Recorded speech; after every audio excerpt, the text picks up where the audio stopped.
ताज़ा बना हुआ मक्खन यदि भोजन के साथ में हो तो पूरे भोजन का स्वाद ही बदल जाता है और भोजन में रुचि भी बढ़ जाती है। मक्खन सात्विक गुणों से युक्त है और भारतीय पारंपरिक भोजन में प्रयोग में आने वाले सबसे उत्तम स्निग्ध आहार यानी हेल्दी फैट्स में से एक है। मक्खन को दूध से भी बनाया जाता है, छाछ को मथकर भी बनाया जाता है।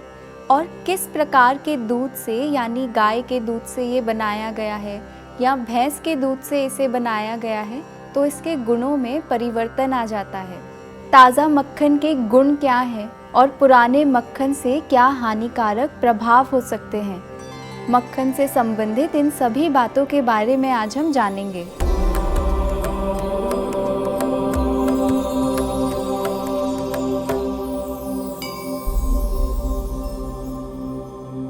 मक्खन को आयुर्वेद में नवनीत कहा जाता है और चरक संहिता में इसके गुणों के बारे में कहा गया है।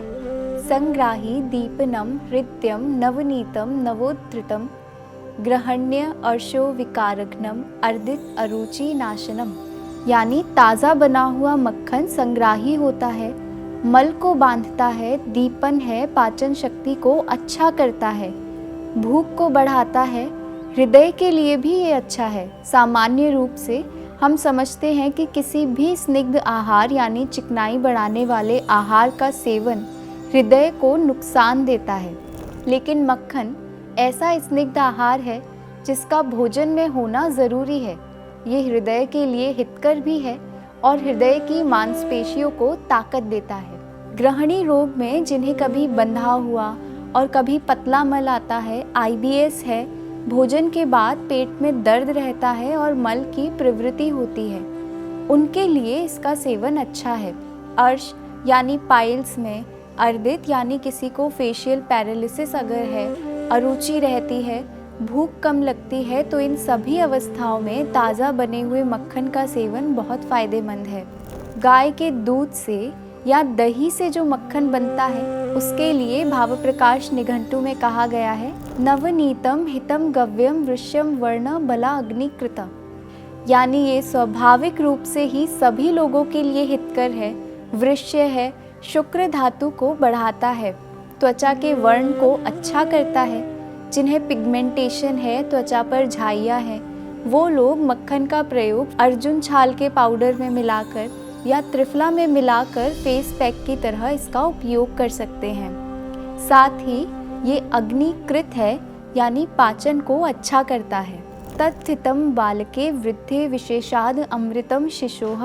यानी गाय के दूध या दही से बनने वाला मक्खन बच्चों के लिए और वृद्धावस्था में बहुत फायदेमंद है, विशेष रूप से शिशुओं के लिए यानी 1 वर्ष से कम आयु के बच्चों के लिए ये अमृत के समान गुणकारी कहा गया है।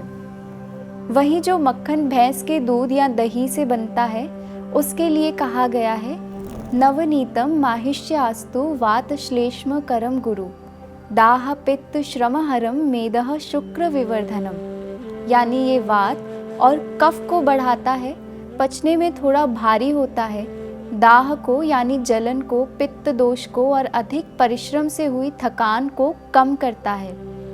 मेद धातु को और शुक्र धातु को ये बढ़ाता है, इसलिए भैंस के दूध या दही से बनने वाले मक्खन का प्रयोग फैटी लिवर में या हाई कोलेस्ट्रॉल में और जिनका वज़न अधिक है उन्हें नहीं करना है।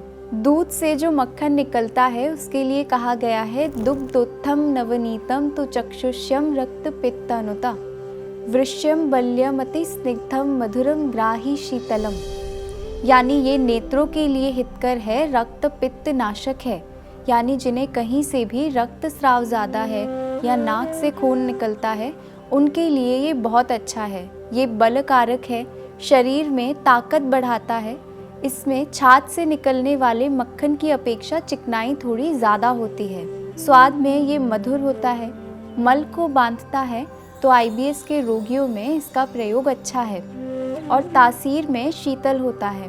छाछ से निकलने वाले मक्खन के लिए कहा गया है नवनीतम तु सद्यस्कम स्वादुग्राही हिमम लघु मेध्यम किंचित कषाय अम्लम ईषद क्रांचस क्रमात्। यानी छाछ को मथ कर ताज़ा निकाला हुआ मक्खन स्वाद में मधुर, अधिक मल की प्रवृत्ति को रोकने वाला, तासीर में ठंडा, पचने में हल्का, मेधा यानी बुद्धि के लिए हितकर, और इसमें तक्र या छाछ का अंश मिला रहने से थोड़ा कसैला और अम्ल रस युक्त रहता है।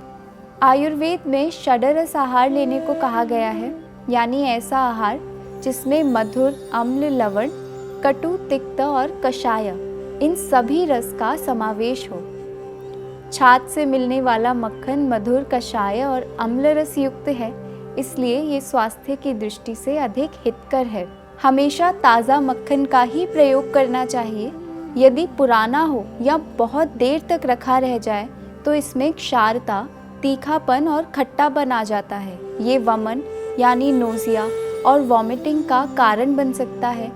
पुराना मक्खन कुष्ठ कारक होता है, यानी त्वचा से संबंधित विकार उत्पन्न करता है। ये कफ दोष को भी बढ़ाता है, कोलेस्ट्रॉल बढ़ाता है, मेद धातु बढ़ाता है और पचने में भारी रहता है। ये पाचन को अच्छा करता है, हृदय के लिए अच्छा है। साथ ही ये नित्य सेवनीय आहार है, यानी अच्छे स्वास्थ्य के लिए इसका दैनिक उपयोग सभी को करना चाहिए। आत्मा और परमात्मा के मिलन की इस सात्विक जीवन यात्रा में हमारे साथ बने रहिए। मैं और मेरा सात्विक जीवन का परिवार फिर से योग और स्वास्थ्य से जुड़ी कुछ नई जानकारियों के साथ आपसे जल्द ही मिलेंगे। तब तक के लिए हमारे इस वीडियो को लाइक और शेयर करें और हमारे इस चैनल को सब्सक्राइब करें। हरि ओम तत्सत।